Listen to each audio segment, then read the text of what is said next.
Hi there. In this video we will be opening up the 4 Ah battery from Einhell to basically see what it has inside. I have a separate video where I open up more than one capacity of battery at the same time and compare all of them. I will link that in the description, and I also have separate videos for each capacity where I talk more in depth about what I find in them for each particular model. This one, the 4 Ah, is obviously bigger than the 2.5 Ah that I opened up previously. Longer screws, as I can see in it. Rubber all around.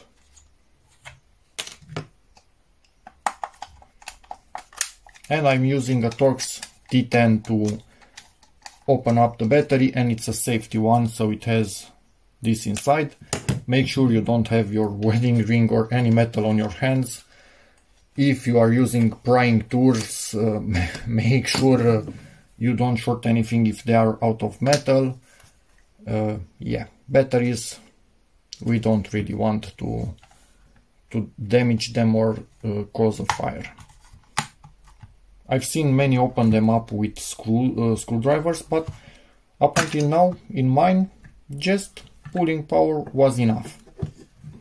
And we are kind of in. Lots of dust. I will clean it with a plastic brush. So let's take a closer look.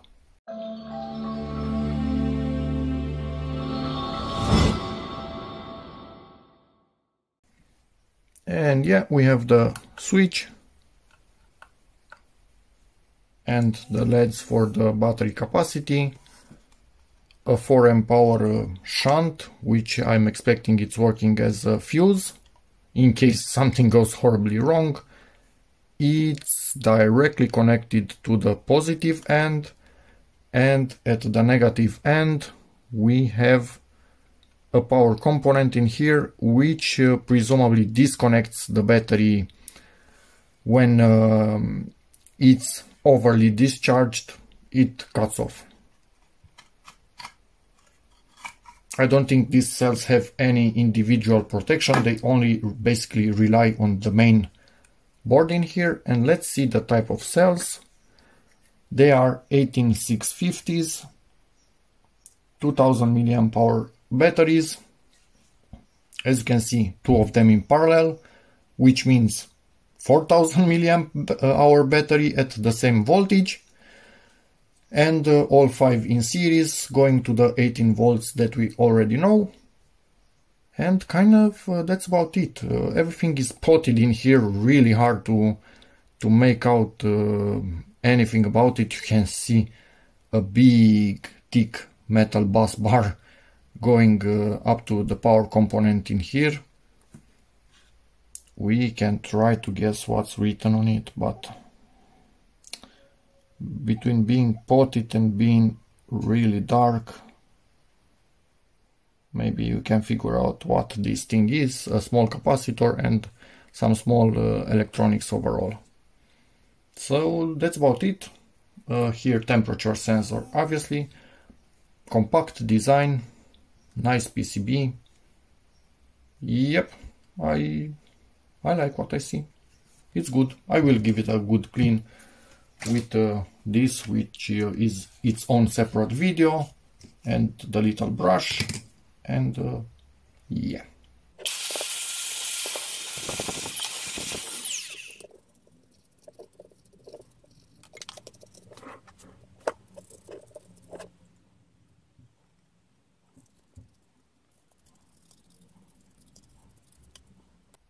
Be really careful with this spring. It can short out if it falls out of place, and it can fall out of place quite easily when the battery is open, so be careful with it.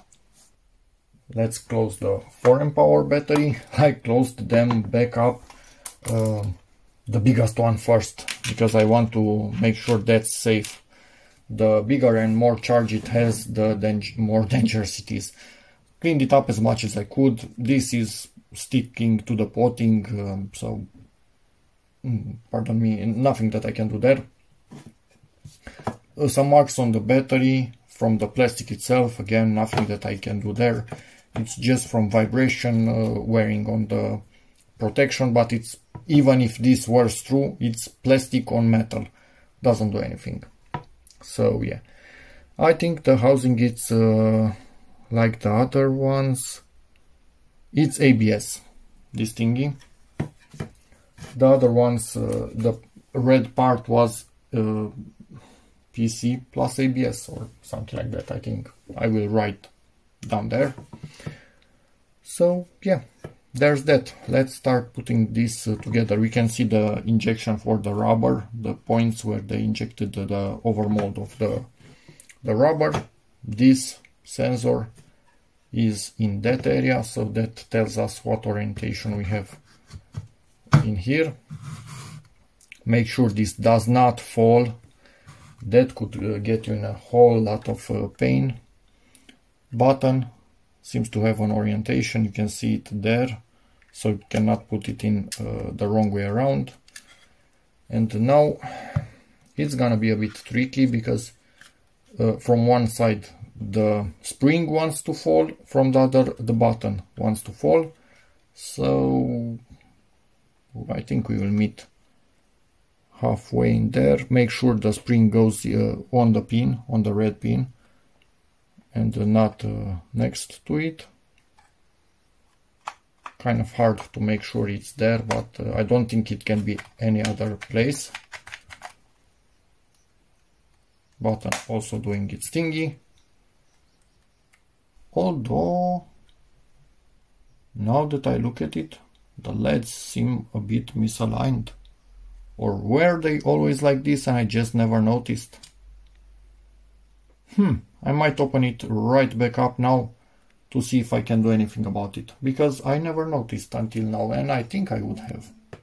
Yeah, I know what happened. These LEDs are easily bendable on any direction, so I'm going to try and make sure they are quite straight and kind of hope for the best in here, because yeah, nothing more that I can do.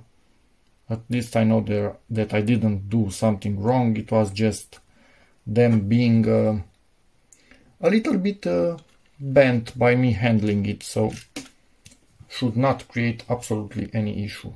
Now let me put this back off camera, because again I need to align the spring with the pin and yikes. Better, not perfect, but I'm not opening this thing up again. I'm going to put back the screws.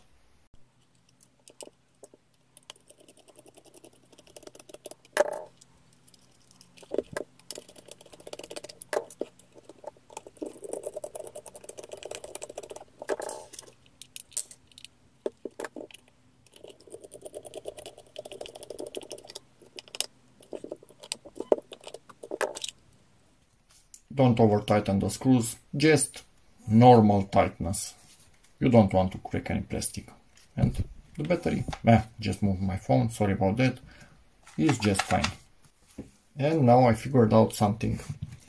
I have also a newer 4 amp hour from I think it's 2020, and this is from no 2020 here, and on this one they changed the way they put the year, so I basically don't know. Damn it. Anyway, doesn't matter. But I think they went from this one where it has through-hole LEDs to SMD LEDs, because they seem to be deep in there somewhere, like they are on this. Although these have a light guide that makes it look nice from any angle. In here, you kind of not see it unless you look directly in it.